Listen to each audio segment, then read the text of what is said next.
നമസ്കാരം.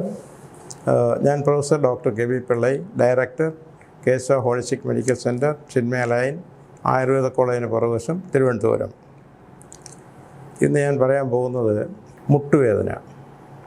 അപ്പോൾ മുട്ടുവേദന നമ്മൾ പറഞ്ഞെങ്കിൽ തന്നെയും ഈ മുട്ടുവേദന ഉണ്ടാകുന്നതിന് പ്രധാന കാരണം എന്താണെന്ന് ഒരുപാട് പേർക്കും അറിയത്തില്ല. അത് പല കാരണങ്ങളാണ്.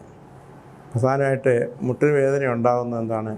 ഒന്ന്, ആർത്രൈറ്റിസ് പറഞ്ഞു കഴിഞ്ഞാൽ നമ്മുടെ ജോയിൻറ്റുകൾക്ക് ഏത് ജോയിൻറ്റുകൾക്ക് വന്നു കഴിഞ്ഞാലും അതിന് ആർത്രൈറ്റിസാണ്, നീരും വേദനയാണ് വരുന്നത്. അപ്പോൾ അതിൻ്റെ കാരണം ഇത് എല്ലിൻ്റെ തേയ്മാനമാണ് പ്രധാനമായിട്ട്. ഇപ്പോൾ നമ്മൾ പറയത്തില്ല കൂടുതലായിട്ട് നടക്കാനൊക്കെ പറ്റത്തില്ല, പിന്നെ അവർ പറയും നമുക്കൊരു മുട്ട് മാറ്റി വെക്കാം, റീപ്ലേസ് ചെയ്യാം. അപ്പോൾ അതൊരു ട്രീറ്റ്മെൻറ്റ് നമുക്ക് പറയാൻ ഒക്കത്തില്ല. ആ ഒരു സ്റ്റേജ് ആകുന്നവരെ അത് തന്നെ നമുക്ക് 100% വിജയിക്കണമെന്ന് നിർബന്ധമില്ല. ചില ശതമാനങ്ങൾ വിജയിക്കും, ചിലത് വിജയിക്കത്തില്ല. അപ്പോൾ നമ്മൾ ആ ഒരു സ്റ്റേജ് വരെ പോകേണ്ട കാര്യമില്ല. അതിന് ഓരോന്ന് പറഞ്ഞു കഴിഞ്ഞാൽ ഏറ്റവും ഇത് പ്രധാനമായിട്ട് വരുന്നത് കാൽസ്യത്തിൻ്റെ കുറവാണെന്ന്. അപ്പോൾ കാൽസ്യത്തിൻ്റെ കൂടെ തന്നെ അതിൻ്റെ കൂടെ തന്നെ ഒരു ഗ്ലൂക്കോസാമൈൻ എന്ന് പറയും. അത് ഗ്ലൂക്കോസാമൈൻ എന്ന് പറയുമ്പോഴത്തേക്ക് ഇതിൻ്റെ ഇടയ്ക്ക് നമുക്ക് എണ്ണമയം ഉണ്ടാക്കും. നമ്മുടെ എല്ലാ ജോയിൻറ്റുകൾക്കും ഈ വണ്ടിക്കൊക്കെ ഗ്രീസ് ഉള്ളതുപോലെ നമ്മുടെ എല്ലാ ജോയിൻറ്റുകൾക്കും ഉള്ളതാണ് സൈനോവിയൽ ഫ്ലൂയിഡ് എന്ന് പറയും. അത് മെഡിക്കൽ വേർഡാണ്. അത് എണ്ണമയം തന്നെയാണ്. അപ്പം ഈ സൈനോവിയൽ ഫ്ലൂയിഡ് കുറയുന്നത് കൊണ്ടാണ് ഇത് ഉണ്ടാകുന്നത്. അതിൻ്റെ കാരണം എന്ന് പറഞ്ഞാൽ രണ്ട് കാര്യങ്ങൾ. ഒന്ന്, തേയ്മാനം വരുന്നതിൻ്റെ കാരണം കാൽസ്യത്തിൻ്റെ കുറവ്. രണ്ട്, ഗ്ലൂക്കോസാമൈൻ്റെ കുറവ് കൊണ്ടാണ് ജോയിൻറ്റ് വരുന്നത്. ഇത് രണ്ടും നമുക്ക് പ്രധാനമായിട്ട് വരുന്നത് നമ്മുടെ ആഹാരത്തിൽ നിന്ന് തന്നെയാണ്. അല്ലാതെ മാത്രമല്ല, എല്ലും പല്ലും എന്ന് പറയുന്നത് ഒന്ന് തന്നെയാണ്. അപ്പം എല്ലിനുണ്ടാകുന്ന സോക്കേട് പല്ലിനുണ്ടാകുന്ന സോക്കേട് മുഴുക്കുകയും എല്ലിനും ഉണ്ടാകും. ഇപ്പോൾ ഉദാഹരണം നമുക്ക് മുട്ടുവേദന അല്ലെങ്കിൽ എല്ലിന് പ്രോബ്ലം ഉള്ളത് നോക്കി കഴിഞ്ഞ് കഴിഞ്ഞാൽ പല്ലിനും പ്രോബ്ലം ഉണ്ടായിരിക്കും. ഇത് രണ്ടും കാൽസ്യത്തിൻ്റെ കുറവാണ്. അപ്പോൾ കാൽസ്യത്തിന് നമുക്ക് പ്രകൃതി ധാരാളം കിട്ടുന്നുണ്ട്. ഇപ്പോൾ ഉദാഹരണം ചീരയില, മുരിങ്ങയില, ഇലവർഗ്ഗങ്ങളെല്ലാം കിട്ടുന്നുണ്ട്. മുട്ട കഴിക്കുന്നവർക്ക് മുട്ടയിൽ നിന്ന് വരുന്നുണ്ട്. അതുപോലെ എല്ലാത്തിലും കാൽസ്യമുണ്ട്. പക്ഷേ നമുക്ക് ആ കാൽസ്യം നമുക്ക് സഫീഷ്യൻ്റ് അല്ല. അപ്പോൾ അന്നേരം നമ്മൾ എന്ത് ചെയ്യണം? അതിന് സപ്ലിമെൻറ്റ്സ് വേണ്ടി വരും. അപ്പോൾ അതിന് വേണ്ടി ഉപയോഗിക്കേണ്ടത് നല്ല കാൽസ്യം തന്നെ ഉപയോഗിക്കണം. നല്ല കാൽസ്യം എന്ന് പറഞ്ഞു കഴിഞ്ഞാൽ ഈ മാർക്കറ്റിൽ വില കുറഞ്ഞതുകൊണ്ട് കൂടിയതുകൊണ്ട് ഈ ഷെൽ കാൽസ്യം എന്ന് പറഞ്ഞൊരു കാൽസ്യമുണ്ട്. അതായത് ഈ ഷെല്ലിൽ നിന്നെടുക്കുന്നത്. അപ്പോൾ അത് തൽക്കാലത്തേക്ക് നമുക്ക് ഉപയോഗിക്കാം. അത് കൂടുതൽ ഉപയോഗിച്ച് കഴിഞ്ഞാൽ അത് കിഡ്നിക്ക് ഡാമേജ് ഉണ്ടാക്കും. അപ്പോൾ അത് കിഡ്നി പ്രോബ്ലമായിട്ട് വരും.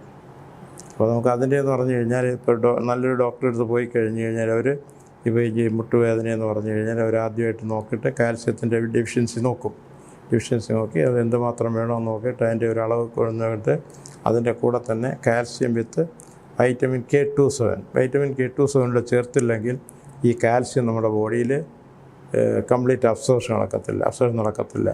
കംപ്ലീറ്റ് അബ്സോർഷൻ നടന്നില്ലെങ്കിൽ ബാക്കി റെസ്റ്റ് അത് കിഡ്നി പോകും. അത് കഴിഞ്ഞിട്ട് പിന്നെ എന്തായാലും കിഡ്നി ഡിസീസ് ഉണ്ടാവും. കിഡ്നിക്ക് പ്രധാനമായിട്ട് വരുന്നത് കിഡ്നിയിൽ കല്ലുണ്ടാവും. അപ്പോൾ ഈ കല്ല് പിന്നെ നമുക്ക് ഒരു അസുഖം മാറുന്നതിന് പകരം മറ്റൊരു അസുഖം കൂടെ നമുക്ക് ഉണ്ടായിക്കൊണ്ട് വരികയാണ്. അപ്പോൾ പിന്നെ നമുക്ക് മുട്ടുവേദന മാത്രമല്ല നമുക്ക് പറയുന്നത്. മുട്ടെന്ന് പറയുമ്പോഴത്തേക്ക് എല്ലാ ജോയിൻറ്റുകൾക്കും അത് വരാം. കൈയുടെ ജോയിൻറ്റുകൾക്ക് വരാം, കാലിൻ്റെ ജോയിൻറ്റുകൾക്ക് വരാം. പ്രത്യേകിച്ച് ഏറ്റവും വരുന്നത് നമ്മുടെ ആംഗിൾ ജോയിൻ്റാണ്. ആംഗിൾ ജോയിൻ്റ് എന്ന് പറഞ്ഞു കഴിഞ്ഞാൽ നമ്മുടെ അവസാനമായിട്ട് നമ്മൾ നിൽക്കുന്ന നമ്മുടെ എല്ലാ വെയിറ്റും താങ്ങുന്ന ആംഗിൾ ജോയിൻ്റാണ്. ഉദാഹരണം, ഒരാളിന് 80 കിലോ വെയിറ്റ് ഉണ്ടെങ്കിൽ ആ 80 കിലോ താങ്ങുന്നതും ആ കൊച്ചു 2 ജോയിൻറ്റുകളാണ്. അപ്പോൾ നമ്മൾ ആ ജോയിൻറ്റുകളെ പ്രധാനമായിട്ട് നോക്കിയില്ലെങ്കിൽ നമുക്ക് നടക്കാനുള്ള ബുദ്ധിമുട്ടുണ്ടാവും, പിന്നെ ഓടാനായിട്ടുള്ള ബുദ്ധിമുട്ടുണ്ടാവും. ഈവൻ കിടക്കുമ്പോഴത്തേക്ക് തന്നെ ആൾക്ക് ഇതെല്ലാം അസ്വസ്ഥതയുണ്ടാവും. അപ്പോൾ ഇതിന് പ്രധാനമായിട്ട് വേണ്ടത് നമ്മൾ കാൽസ്യം കൂടുതലായിട്ടുള്ള ആഹാരങ്ങൾ കഴിക്കുക, പിന്നെ അതുപോലെ സപ്ലിമെൻറ്റ്സ് ഉപയോഗിക്കുക, ഒരു ഡോക്ടറെ കാണുക.